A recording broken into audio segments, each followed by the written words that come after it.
Yummy. Ito guys ang paborito kong ulam. Nakakatulong din po ito sa hirap sa pag-ihi, pananakit ng sikmura, UTI, rayuma, pagsusuka, kidney stone, sugat, at paninilaw ng balat. Ito po guys ang mga rekado: sibuyas, bawang, luya, seasoning, daon ng sili, tsaka mais na hindi matigas. Gagayatin natin ng mais para lumabas ang kanyang katas kapag piniga natin. Pagkatapos ang pinagayatan, ilaga po natin dahil yun po ang gawin natin sa sabaw mamaya para sa niluto natin. Ito na po guys ang katas ng butil ng mais, yung pinagpigaan. Mag-umpisa na po tayo magisa ng rekado.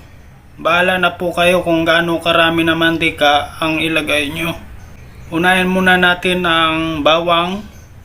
Hintayin po natin na magkulay brown po siya. Pagkatapos sibuyas, luya, sunod paminta. Pamintang durog lang guys ang ginamit ko dito. Ilagay na po natin ang butil ng mais. Huwag hintayin na masunog. Pagaluin lang po. Lagyan po ng asin. Ang ilagay natin na sabaw yung pinaglagaan kanina ng mais. Pagaluin lang po. Lagyan po natin ng seasoning, yung pampalasa. Bahala na po kayo kung anong pampalasa ang ginamit nyo. Pagkatapos ang katas ng mais. Pagaluin lang.